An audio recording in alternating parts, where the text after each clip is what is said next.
Hi guys, this is just a new video for the follow-up of the Glass Gates review. This is going to just highlight basically some basic things about tracking, and I just want to say like a quick disclaimer that everything I say here is just simply my opinion. You don't have to take everything as I say. I have to mention that again, a lot of things are in reference to the Glass Gates video, so if you would like to watch that video, I'll just put a link in the description.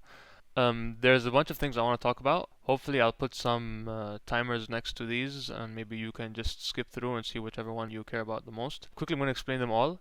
Track diff is just going to be highlighting about the difference in tracking between good players and bad players. Aiming technique, I'm going to be showing you the aiming technique I specifically do. There are specifically two aiming techniques you can do for tracking, and here's going to be a peripheral guide. To be honest, tracking is really based on peripherals, but it doesn't matter. You can still aim on like shit peripherals. It's totally fine. But depending on the aim technique you do, the peripheral will matter. And other than that, we have just some extra shit I have for my final input about tracking in general. Okay, so I'll go over the four things that I think at least that are very important when it comes to good trackers and bad ones are these four. So the first is just reaction time. That's self-explanatory. That's basically how fast you're able to readjust to the target. The main reason why this is an issue is because it can lead to panic tracking. I'll quickly explain what's panic tracking. Basically, what panic tracking is let's say this is the target, and let's say they were to go left, and then let's say they take a quick right or a hard right, and then they don't take it for that long. Let's say for 4 meters or so, and then 3 meters left, 4 meters right, and then back to 3 meters again to the left. So when this happens, the main issue that can happen is, let's say he's going to the left, and you're putting your cursor towards the left. Once he takes a right, actually this should be 2, my bad. So once that's 2, let's say he goes to the right for a bit, and then while you're adjusting towards going towards the right side, then he will go left, and then your crosshair will be flying all the way towards the right and will continue going towards that place. So, and then you will start zigzagging your crosshair, if that makes sense. You will probably notice this by yourself when you're just doing any strafe tracking scenario, or any movement track, or any tracking in general. You would probably notice this fairly easily. But yeah, this is one of the main issues when it comes to tracking aim. The next is edge tracking. Hopefully this is fairly self-explanatory. This is just when let's say this was a player or this is some enemy. Let's say he's going towards the left, and how you edge track is you always want to put your cursor towards the very edge of the opposite direction they're moving at. So he's moving towards the left, we want to put it to the opposite direction, which is the right of the enemy body. So that means you would put your crosshair all the way towards the right, in anywhere here. And anywhere in this box, you want it basically here, right? And once they go towards the right, you want to do the opposite, and you want to put it all the way here. This should be self-explanatory as why you should do this, is because I mean, if they move the other direction, then you will have a lot of time on the enemy while they're going towards the other direction, if that makes sense. So yeah. Direction change and basically how you handle it.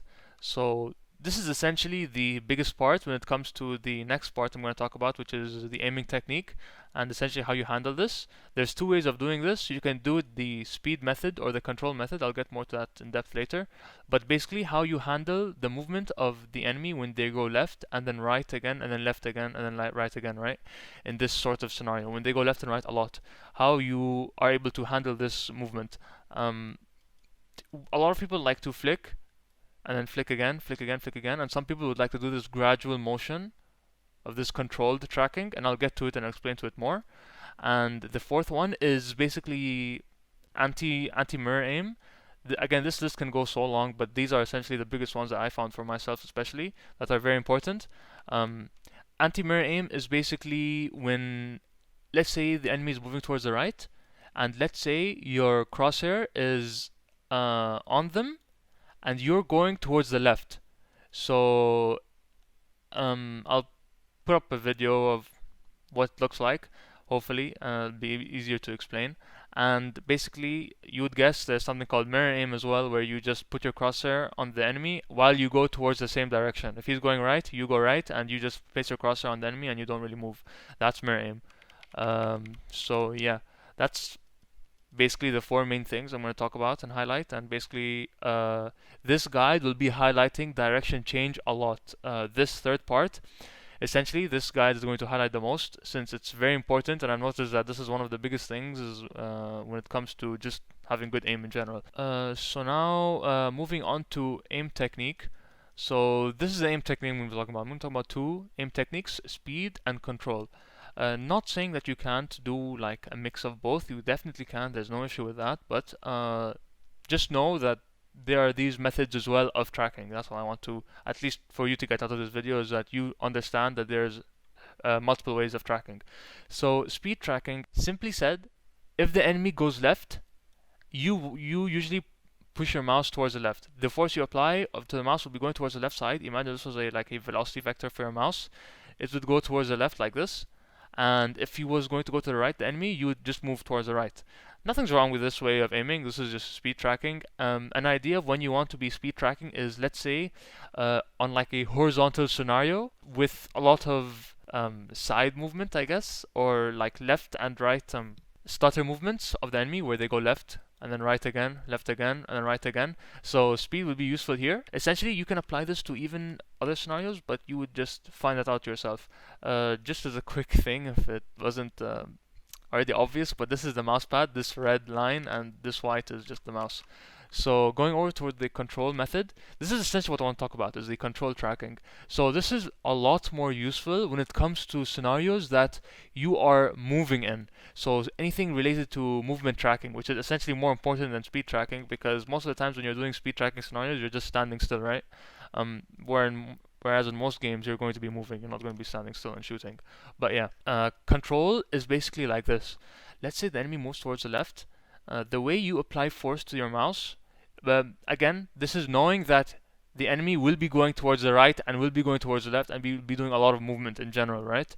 So this is how you want to do it. Instead of applying force directly to your mouse towards the left, you want to do it like this.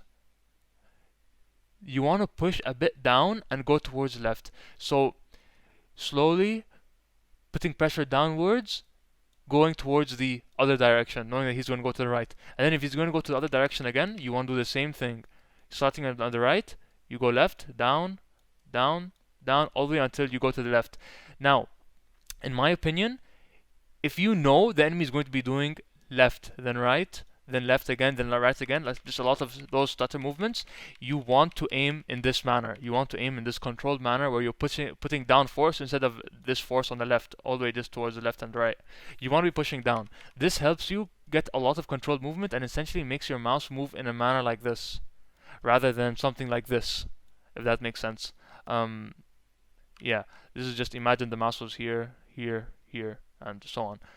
But yeah, so if you want to know when you want to do basically the speed tracking route or the control tracking route, it really depends on how your enemy is moving.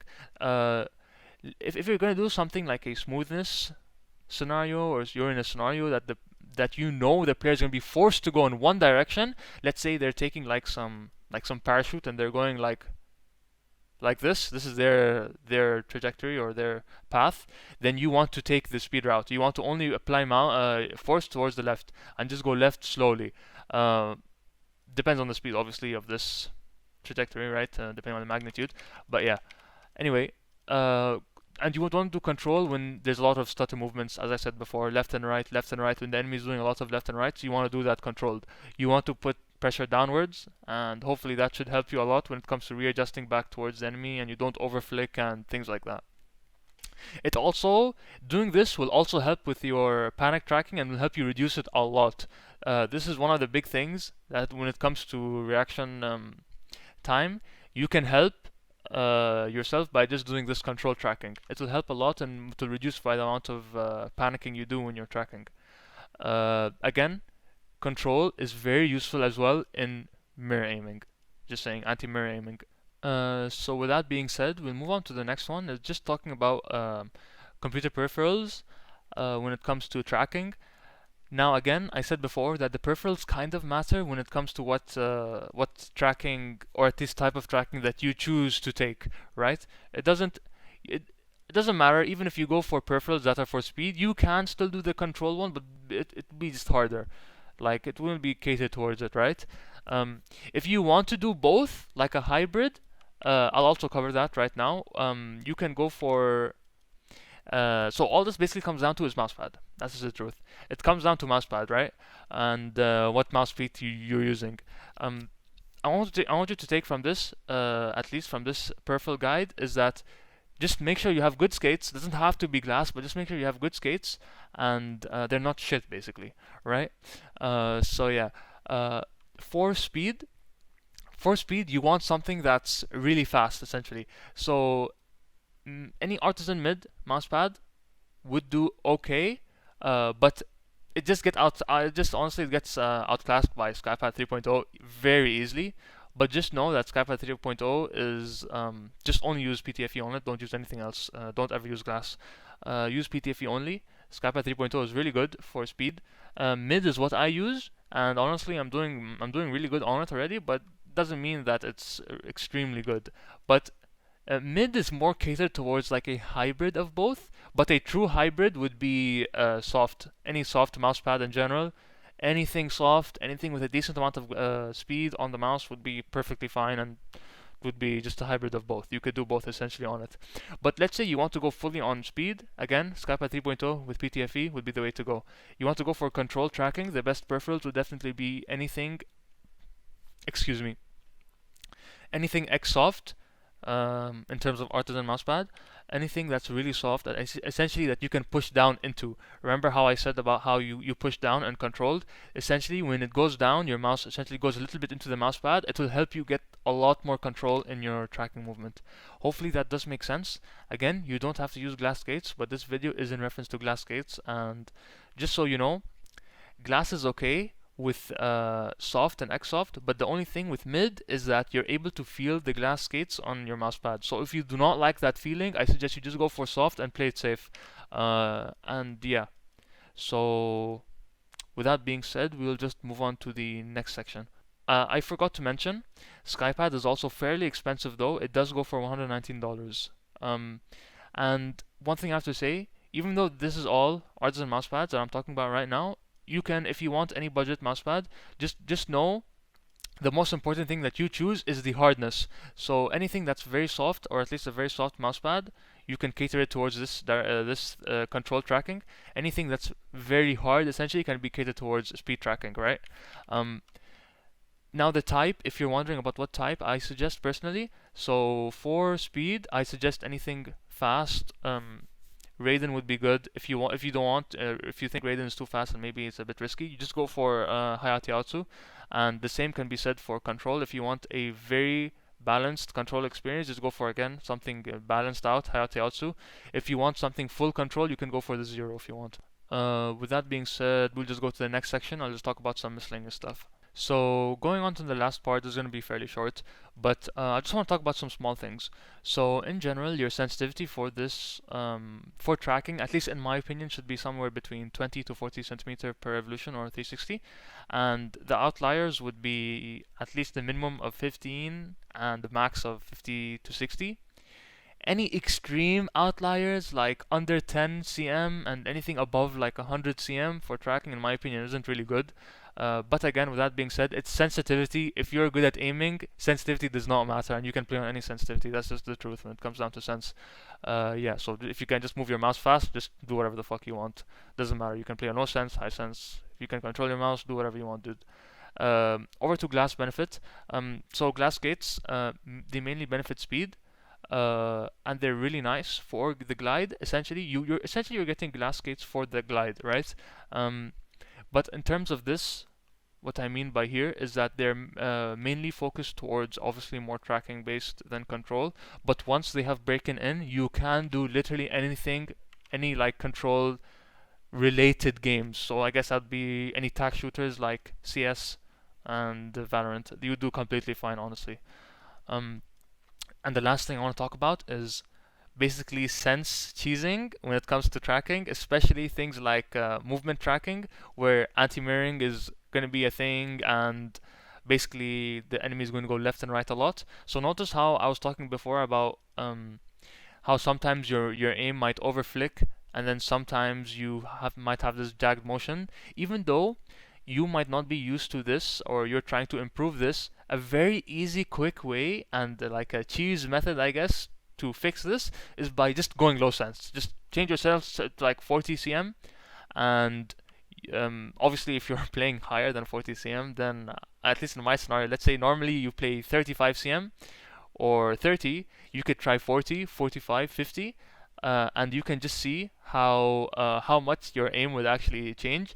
You would start over flicking a lot less, and your basically you would indirectly, your result of your mouse path, I guess, of your aim would be something like this.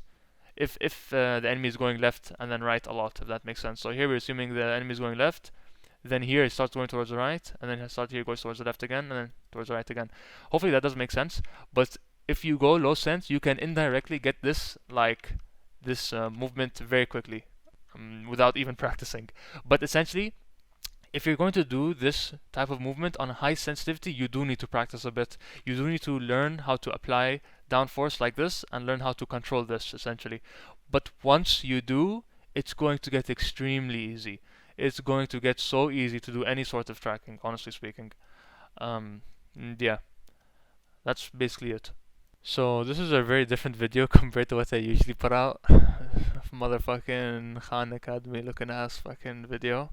Anyway, I did this because I was bored anyway, and felt like I felt like I had to make this video because the glass skates video were a bit weird, where I'm trying to explain how tracking works. Because primarily in my case, I only got glass skates because I wanted to try how the tracking would feel like, and once I realized a lot more what tracking really is, after like 40 hours of Kovacs only, I was able to realize a lot more that tracking is way fucked up in the head than I thought. But glass skates definitely helped a lot. I really like them, and yeah, hopefully this video does help you. And if you guys have any questions, just please send it in the comments. And yeah, uploads might really slow down now because I'm getting a fucking job. But yeah, anyway, yeah, see you guys.